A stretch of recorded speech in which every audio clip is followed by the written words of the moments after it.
అందరికీ నమస్కారం అండి. Welcome back to our channel Hanvi vlogs. ఇక ఈరోజు వీడియో ఏంటి అంటే వరలక్ష్మి వ్రతం అయితే రాబోతుంది కదండి శుక్రవారం రోజు.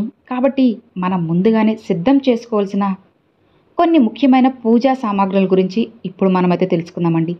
ఇవి మీరు ముందుగానే సిద్ధం చేసి పెట్టుకున్నారు అంటే మీరు పూజ చేసుకోవడానికి చాలా సులువుగా ఉంటుంది. అలానే అప్పటికప్పుడు వెతుక్కోవాల్సిన అవసరం ఏమీ లేదనమాట.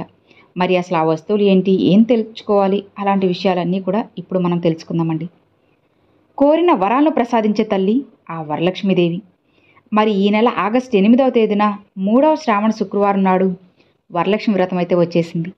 మరి ఎవరైతే ఈ వరలక్ష్మి వ్రతాన్ని చేసుకుంటారో అలాంటి వారికి అష్టలక్ష్మిల పూర్తి ఆశీర్వాదం కలుగుతుంది. అలానే మీ సమస్యలన్నీ కూడా తీరిపోతాయి. ఇక ఇల్లంతా కనక వర్షంతో నిండిపోతుంది. అయితే వరలక్ష్మి వ్రతం చేసే ఆడవాళ్ళు ఖచ్చితంగా కొన్ని ముఖ్యమైన పూజా సామాగ్రులను ముందుగానే సిద్ధం చేసి పెట్టుకోవాలి. మరి వరలక్ష్మి పూజలో ఎలాంటి లోపం లేకుండా లక్ష్మీదేవిని పూజించి ఐశ్వర్యాన్ని పొందండి. వరలక్ష్మి వ్రతానికి కావలసిన పూజా సామాగ్రి, ఏ సమయంలో వరలక్ష్మి వ్రతాన్ని ప్రారంభించాలి, పూజా విధానం మొత్తం గురించి ఈరోజు మనం ఈ వీడియోలో అయితే తెలుసుకుందాం. పెళ్ళైన ఆడవారు దీర్ఘ సుమంగలిగా ఉండాలి అంటే ఈ వరలక్ష్మి వ్రతాన్ని తప్పనిసరిగా ఆచరించాలి. మీ భర్తకు అలానే మీ పిల్లలకు చాలా మంచి జరుగుతుంది. కాబట్టి వరలక్ష్మి వ్రతాన్ని చేసే ఆడవాళ్ళు ఒకరోజు ముందుగానే పూజా సామాగ్రిని సిద్ధం చేసుకోండి. ఇక వరలక్ష్మి వ్రతానికి కావలసిన ముఖ్యమైన పూజా సామాగ్రి ఏంటంటే ముందుగా 100 గ్రాముల పసుపు కుంకుమలు, అలానే గంధం డబ్బాను సిద్ధం చేసుకోండి. రంగు కలిపిన పసుపు కుంకుమలు కాకుండా నాణ్యమైన వాటిని ఎంచుకోండి. అలానే గులాబీ పూలు లేదా తామర పువ్వులను ఏర్పాటు చేసుకోండి. గులాబీ పూలతో వరలక్ష్మీదేవిని పూజిస్తే డబ్బు పరంగా బాగా కలిసొస్తుంది. అలానే తామర పువ్వులతో లక్ష్మీదేవిని పూజిస్తే సకల ఐశ్వర్యాలు మీ కుటుంబానికి కలుగుతాయి. ఇక తమలపాకులు, అరటి పండ్లు, ఒక్కలను సిద్ధం చేసుకోండి. ఇక మీ స్తోమతను బట్టి అమ్మవారికి చీరను పెట్టుకోండి లేదా జాకెట్ ముక్కనైనా సమర్పించుకోవచ్చు. కాబట్టి ఒక పసుపు రంగు చీరను ముందుగానే సిద్ధం చేసుకోండి. అమ్మవారికి సమర్పించే తాంబూలంలో తప్పనిసరిగా 2 తమలపాకులు, 2 అరటి పండ్లు, 2 ఒక్కలు, పసుపు కుంకుమలు పెట్టి అమ్మవారి ముందు పెట్టాలి. ఇక అమ్మవారి పూజలు 5 రకాల పండ్లు ఉండాలి లేదా అరటి పండ్లు ఉన్నా సరిపోతుంది. ఇక మంచి సువాసన గల అగరబత్తులు, అలానే కర్పూరాన్ని సిద్ధం చేసుకోండి. ఎక్కడైతే మంచి పరిమళాలు ఉంటాయో అక్కడ లక్ష్మీదేవి నాట్యం చేస్తుంది. ఇక లక్ష్మీ పూజలో ఖచ్చితంగా ముద్ద కర్పూరం వెలిగిస్తే చాలా మంచిది. వరలక్ష్మి పూజలో తప్పనిసరిగా చిల్లర నాణ్యాలు ఉండాలి. కాబట్టి 11 రూపాయల బిళ్ళలను లేదా 21 రూపాయల బిళ్ళలను సిద్ధం చేసుకోండి. అలానే లక్ష్మీదేవి చిత్రపటం లేదా అమ్మవారి రూపును ముందుగానే సిద్ధం చేసుకోండి. కొత్త చిత్రపటం తెచ్చుకుంటే చాలా మంచిది. ఇక కలశం ఏర్పాటు చేసుకోవడానికి ఒక రాగి చెంబు, కొబ్బరికాయ, అలానే ఒక ఎర్రటి వస్త్రాన్ని సిద్ధం చేసుకోండి. అలానే నోము, దారాలు తయారు చేసుకోవడానికి తెలుపు రంగు దారాన్ని తెచ్చుకోండి. ఇక వరలక్ష్మి వ్రతంలో దీపారాధన చేయడానికి 2 కుందులను ఏర్పాటు చేసుకోండి. పాత కుందులు కాకుండా కొత్త ఉపయోగిస్తే ఇంకా చాలా మంచిది. కాబట్టి 2 ఇత్తడి కుందులు లేదా మట్టి ప్రమిదలను సిద్ధం చేసుకోండి. ఇక దీపారాధన చేయడానికి నాణ్యమైన ఒత్తులు, ఆవు నెయ్యిని ఏర్పాటు చేసుకోండి. విశేషంగా వరలక్ష్మి పూజలో తామర కాడ ఒత్తులను వెలిగిస్తే చాలా మంచిది. లేదా జిల్లేడు ఒత్తులను వెలిగించిన రెట్టింపు ఫలితం ఉంటుంది. ఇక పసుపు కలిపిన అక్షింతలను తయారు చేసుకోండి. లక్ష్మీదేవికి వేయడానికి ఆభరణాలను సిద్ధం చేసుకోండి. లక్ష్మీదేవిని ఆభరణాలతో అలంకరించి వరలక్ష్మి వ్రతాన్ని చేసుకుంటే అమ్మవారు ఎంతో మురిసిపోతారు. లక్ష్మీదేవికి అత్యంత ఇష్టమైన వాటిలో ఏనుగులు ఒకటి. కాబట్టి మీకు వీలు కుదిరితే చిన్న సైజులో ఉన్న 2 ఏనుగు విగ్రహాలను తెచ్చుకొని అమ్మవారి పూజలో పెట్టుకోండి. లక్ష్మీదేవి ఎంతో సంతోషించి ఇక మీ ఇల్లంతా కనుక వర్షంతో నింపేస్తుంది. అలానే చిన్న సైజులో ఉన్న అమ్మవారి విగ్రహాన్ని మీ ఇంట్లో కనుక ఉంటే వరలక్ష్మి పూజలో ఆ లక్ష్మీదేవి విగ్రహాన్ని పెట్టుకొని పంచామృతాలతో అభిషేకం చేస్తే చాలా మంచిది. ఇక అమ్మవారికి నైవేద్యం తయారు చేయడానికి ముందుగానే సరుకులు సిద్ధం చేసుకోండి.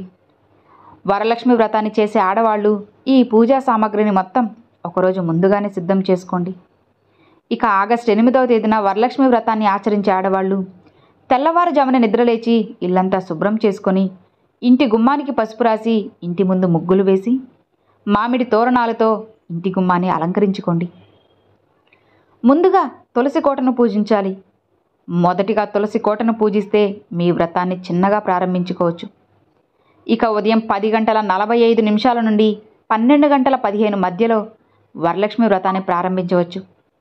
ఇక సాయంత్రం సమయంలో వ్రతాన్ని చేసుకునే వాళ్ళు సాయంత్రం 6 గంటల నుంచి 7:30 మధ్యలో చేసుకోవాలి. ఇక వరలక్ష్మి వ్రతాన్ని చేసే ఆడవాళ్ళు పసుపు రంగు చీరను కానీ, ఎరుపు రంగు చీరను కానీ, ఆకుపచ్చ రంగు చీరను కానీ కట్టుకోవాలి.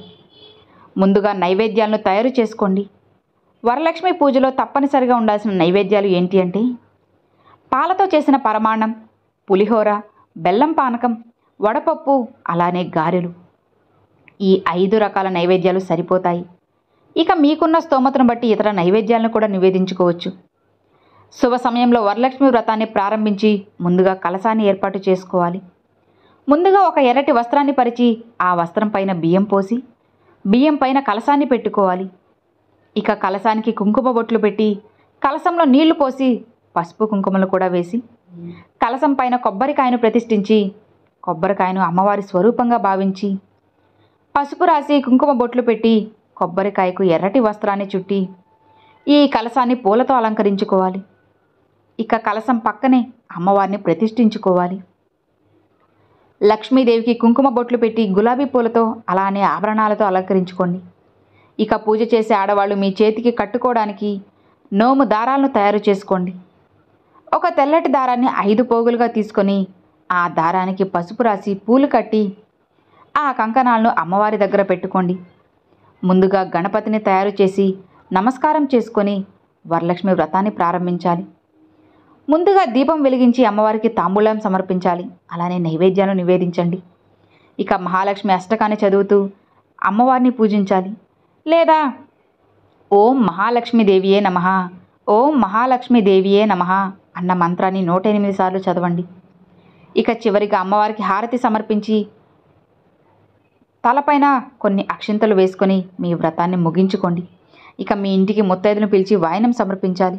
ముత్తైదులకు సమర్పించే వాయనంలో ఖచ్చితంగా 2 తమలపాకులు, అరటి పండ్లు, అలానే వక్కలు, గాజులు, నానబెట్టిన శనగలు ఉండాలి. కనీసం 5 ముత్తైదులను పిలిచి వాళ్ళ కాళ్ళకి పసుపు రాసి కుంకుమ బొట్లు పెట్టి వాయనం అందించాలి. ఈ విధంగా వరలక్ష్మి వ్రతాన్ని చేసి ఆడవాళ్ళు ఒక పూట ఉపవాసం ఉండాలి.